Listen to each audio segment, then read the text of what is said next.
Assalamualaikum warahmatullahi wabarakatuh. Yang terhormat Ibu Rukmawati dan teman-teman semua yang berbahagia. Terima kasih atas waktu dan kesempatan yang telah diberikan kepada kelompok 4 untuk memaparkan materi mengenai pengantar penyakit tanaman. Sebelumnya, perkenankanlah kami memperkenalkan diri terlebih dahulu. Saya Lutfia Nur Indriani dengan akhiran NIM 038. Saya Andra Muhammad Putra dengan akhiran NIM 036. Saya Maria Graciana Kristianti dengan akhiran NIM 037. Saya Difal Hasan Sabil Dwi Susilo dengan akhiran NIM 039.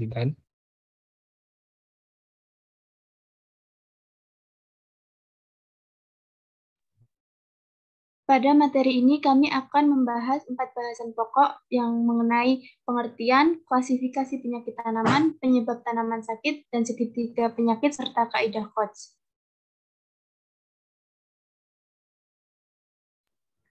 Pengertian. Penyakit tanaman adalah suatu pertumbuhan yang abnormal atau penyimpangan-penyimpangan tumbuh, baik secara bagian tertentu dari tanaman maupun pada seluruh bagian tanaman tersebut, yang disebabkan oleh gangguan biotik dan abiotik. Tumbuhan dikatakan sakit apabila tumbuhan tersebut tidak dapat melaksanakan fungsi fisiologisnya sesuai dengan potensial genetik terbaik yang dimilikinya. Klasifikasi penyakit pada tanaman. Penyakit tanaman dapat diklasifikasikan dalam berbagai cara, antara lain berdasarkan gejala, bagian tanaman yang terserang, macam tanaman yang terserang, kerusakan yang ditimbulkan, dan cara timbulnya. Berdasarkan gejala, dibedakan dalam 3 tipe gejala, yaitu nekrotis, hipoplastis, dan hiperplastis. Sedangkan contoh berdasarkan bagian tanaman yang terserang, yaitu busuk biji, jamur api pada bulir, hawar semai, busuk buah, busuk polong, bercak daun, hawar ranting, hawar bunga. Dan untuk contoh dari macam tanaman yang terserang, yaitu penyakit serealia dan penyakit jagung. Sedangkan berdasarkan kerusakan yang ditimbulkan, beberapa penyakit dapat menyebabkan kerusakan yang tidak berarti pada tumbuhan, tetapi jenis lainnya mungkin dapat membunuh tumbuhan. Kadang-kadang bukan hanya membunuh atau mengurangi produknya saja, bahkan akan menyebar dari pohon ke pohon, dari kebun ke kebun, hingga meluas pada suatu areal tertentu sehingga menyebabkan epidemi dalam suatu daerah tersebut. Dan yang terakhir, berdasarkan cara timbulnya, penyakit tumbuhan berdasarkan cara timbulnya dibagi menjadi 3 golongan, yaitu epidemi, endemi, dan juga sporadis. Penyebab tanaman sakit. Penyebab penyakit dibagi dalam 2 golongan, yakni biotik dan abiotik. Penyakit biotik bersifat menular dan parasit. Contoh patogennya yaitu jamur, bakteri, virus, nematoda, protozoa, tanaman tingkat tinggi parasit, mikoplasma, dan sebagainya. Penyakit biogenik adalah penyakit yang disebabkan oleh patogen yang bersifat biotik, parasit pada tanaman, dan dapat menular.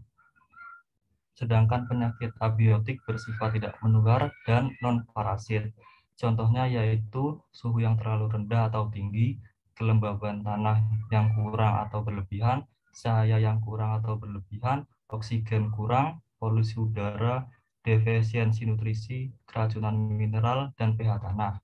Penyakit fisiogenik yaitu penyakit yang disebabkan oleh patogen abiotik, non-parasit, dan tidak menular. Segitiga penyakit.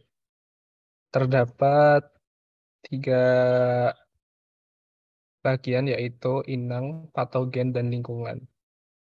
Yang penjelasannya yaitu terjadinya penyakit sangat ditentukan oleh interaksi 3 faktor yang dikenal sebagai segitiga penyakit, yaitu inang atau tumbuhan di mana patogen memperoleh makanan atau kebutuhan hidupnya. Patogen yaitu organisme penyebab penyakit, dan lingkungan terutama yang bersifat abiotik, yaitu suhu, kelembaban, curah hujan, angin, dan intensitas sinar matahari. Oleh karena itu, keberadaan inang atau tanaman dan patogen mutlak dibutuhkan.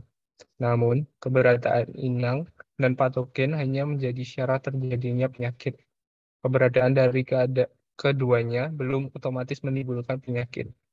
Interaksi ini terjadi dan mengganggu fisiologi hanya jika inang yang lemah, segitiga mudah terinfeksi patogen, dan patogennya virulen, sehingga mampu menginfeksi. Hal tersebut dapat terjadi apabila lingkungan mendukung perkembangan patogen dan tidak mendukung pertumbuhan tanaman. Luas segitiga mencerminkan intensitas serangan penyakit yang biasanya ditunjukkan oleh gejala. Jika masing-masing sisi segitiga makin panjang, misalnya virulensi patogen yang makin tinggi, kepekaan inang terhadap serangan patogen meningkat dan lingkungan makin mendukung meningkatnya serangan patogen atau makin memperlemah ketahanan inang, maka luas segitiga lebih besar dari kondisi semula atau kejadian penyakit lebih tinggi intensitasnya. Ketika patogen dijumpai pada tanaman sakit, patogen tersebut diidentifikasi berdasarkan referensi hingga manual khusus identifikasi. Namun, dalam beberapa hal, patogen diketahui sebagai penyebab penyakit, tetapi tidak ada laporan terbaru yang mendukungnya. Maka, tahap selanjutnya adalah pembuktian penyebab penyakit melalui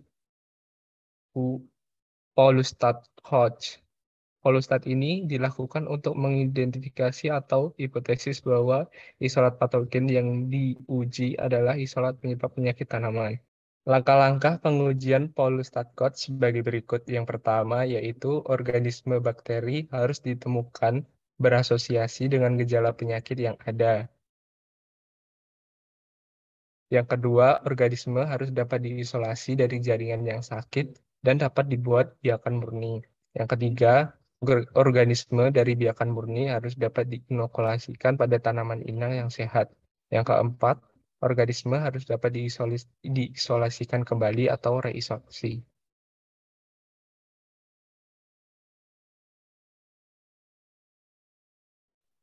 Baik, kiranya cukup sekian yang dapat kami sampaikan. Kurang lebihnya mohon maaf. Wassalamualaikum warahmatullahi wabarakatuh.